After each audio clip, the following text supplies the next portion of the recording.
It's pretty incredible when you find a text that's almost 2,000 years old, but its message about pride and self-worth feels like it was written for us, right now, in the age of social media. So today, we're going to dive in and break down this surprisingly modern guide to finding where our true value really comes from. So right off the bat, the text hits us with this huge question we all think about. Where does our value really come from? Is it about the job title, the car, the number of followers we have? Or is it something deeper, something internal? This ancient sutra argues it's definitely one or the other, and we're about to see why that choice is so important. The sutra immediately presents us with a kind of fork in the road. And first, it describes what it calls the non-virtuous way. And honestly, this is basically our human default mode, right? It's that shiny, seductive trap of building our entire sense of self on what other people think of us. And here's the fundamental difference. The non-virtuous way is all about the comparison game. Am I richer? Am I smarter? Do I look better than them? Your value is always relative to someone else. But the virtuous way?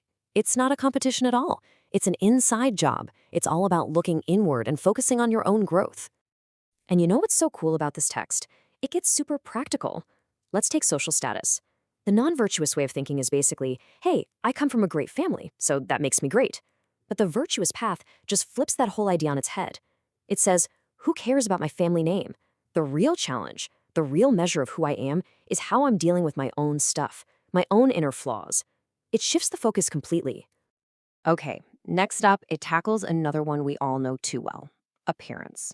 It's so easy to tie our self-worth to how we look, right? But this text just slices right through that, basically saying that looks fade, and it brings us right back to that central point. The only thing that has real, lasting value is that inner work, that daily grind of trying to be a better person from the inside out. And this shows you how literally anything can become an ego trap. Think about it. Being a great speaker, being super charismatic, super witty. The non-virtuous path takes that talent and uses it to feel superior. But the virtuous path, it just sees it as, well, a skill. It's an external thing, totally separate from the real work. And you can see the pattern, right? This goes for money, brains, you name it.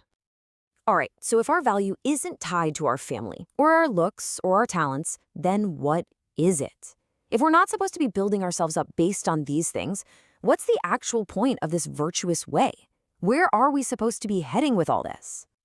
And here it is. This is the absolute core of the whole thing. It gets repeated over and over. The real yardstick for a person? It has nothing to do with what you can collect or achieve. It's all about your ability to take apart these three inner poisons: greed, anger, and ignorance. It's a total paradigm shift. True value isn't about what you get, it's about what you can let go of.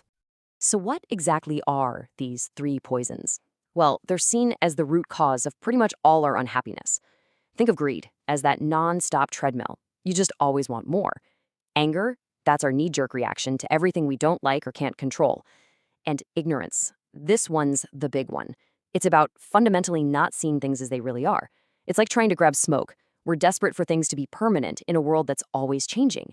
This is the real battlefield inside us. Okay, but get ready, because this is where the teaching gets really subtle. So let's say you get good at this stuff, like really good. You become this amazing meditator, you're super disciplined. Couldn't that just become another thing for your ego to grab onto and feel proud about? And the text's answer is a resounding yes. It warns that even something as profound as reaching a deep meditative state can turn into the biggest ego trap of all. Because the second you think, wow, look at me, I've reached this state and other people haven't, boom, you've missed the whole point. You're right back on that same old comparison game. It just goes to show you, the goal isn't the achievement itself. So, after laying out all these potential pitfalls and showing us the real finish line, the text gives us one last, super clear piece of advice. What's the big takeaway for us, right here, right now? And honestly, it doesn't get much clearer than this. Practice the virtuous way, abandon the non-virtuous way. It's basically a direct order. Choose the inner work, let go of the need for outside approval, every single time. That's the powerful, simple truth it wants us to walk away with. And that leaves us with a huge question, especially today, doesn't it? I mean, our whole world, especially online, is practically built to encourage the non-virtuous way. We're constantly pushed to show off our lives, our wins, our best angles, all for likes and comments. So in the middle of all that noise, how do we actually, consciously, choose to do the inner work? How do we find that real humility? It's a question that's 2,000 years old, but man, it feels more important now than ever before.